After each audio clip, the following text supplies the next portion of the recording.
What's up, guys? So I wanted to show y'all what we're going to be putting in the bottom of the doors to bring in that mid bass and really give the front end some serious authority, and that's these guys. So we're getting ready to do door pods in the Tahoe, as you guys know, and we have stuff.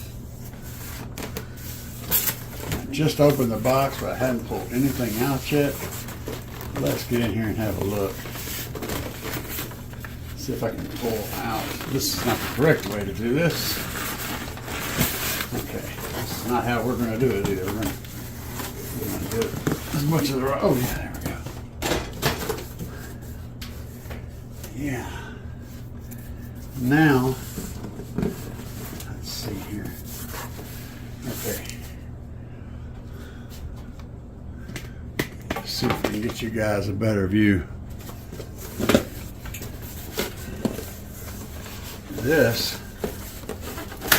oh, that just broke. Okay, styrofoam. Let's flip this thing over and do it this way. This is kind of a pain to take out of the box, but we should. Oh man, that's why. Holy mackerel, guys. Wow. That explains why that's so hard to get out of the box. Good. Googly.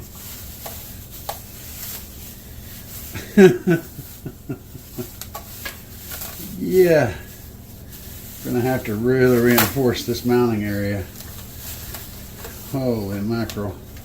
The plastic, okay, I want to get this on video because it is relevant.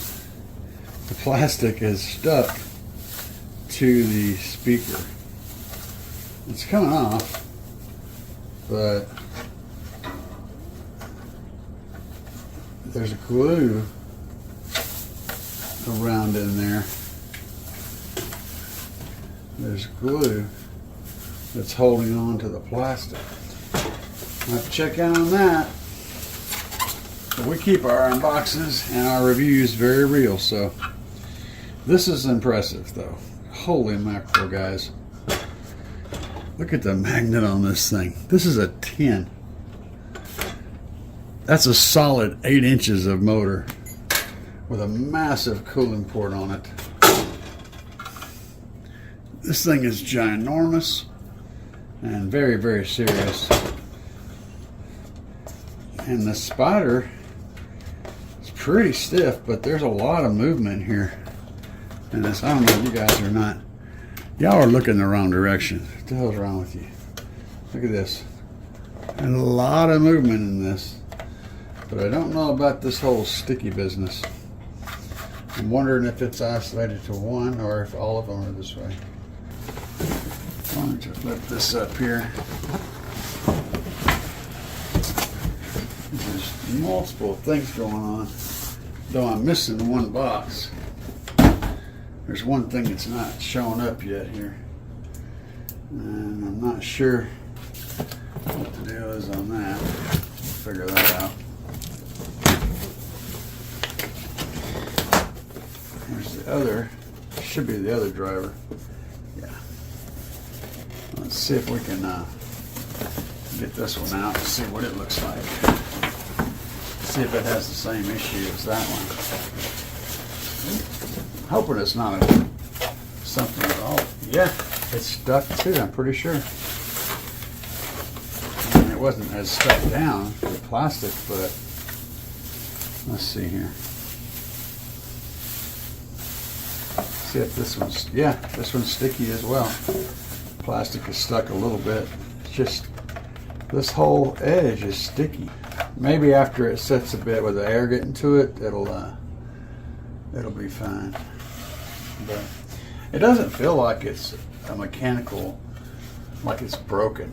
You know what I mean? Like it's going to separate or pull apart. The seam is really strong. It's just tacky. Everything is really tacky.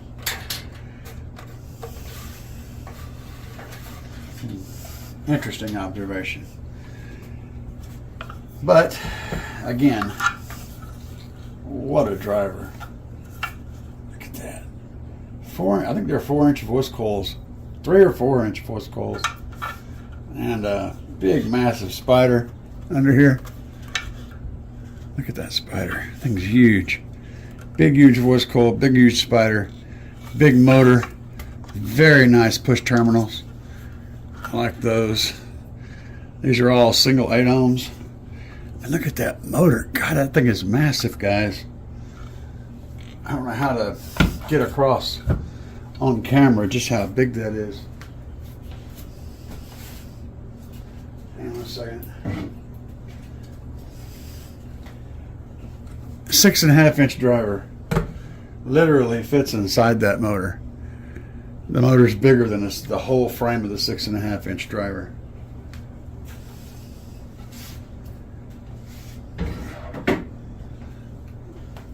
It looks wrong. It just looks wrong. But these are the guys going in my doors in the bottom, and they have some girth to them. So we're definitely going to have to build those doors strong, because these things have got some weight to them. Wow. I've got them here at the house, and these pictures do not do this thing justice. Keep in mind that this is a 10-inch speaker. All right, and look at the size of the magnet compared to that speaker. It may be kind of an illusion, but that magnet is like 7 inches across. It is absolutely massive. That image right there is not a play on like position. That's literally how big that thing looks when you set it down. It is huge.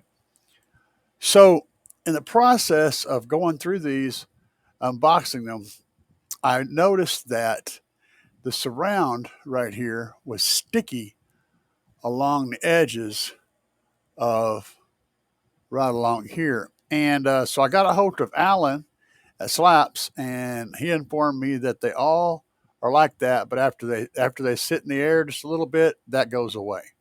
He said it's not an issue. It's just something that's like that whenever you first pull them out of the plastic. And that little bit of stickiness completely goes away after they sit out for half an hour or so in the air. So I do talk about this in the unboxing, but I wanted to let you guys know that I did check into it, and it is not an issue. But let's look at some of the stats. Be aware, though, that if you order some of these, you'll probably have sticky surrounds. So let's look at some of the stats on these things. I want to show you some of the things that got me interested in them. First of all, they're a 500 watt rated RMS speaker. So that's going to be some serious power handling. And the sensitivity is 100 dB. That is crazy high. That means these things are going to absolutely rip your freaking head off.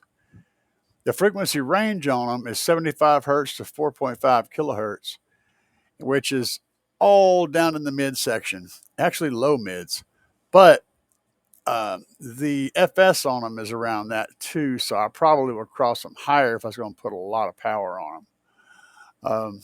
They got a polycotton surround, and then an M-roll surround design, 190 ferrite ring magnet, glass fiber former material. I mean, this thing is crazy. I mean, it's really crazy. So the FS is 75 hertz, and typically, if you just want a ballpark number, you typically want to double the FS for your crossover point. So the safe crossover point, in my opinion, if you're going to put 500 watts on these, would be around 150 hertz.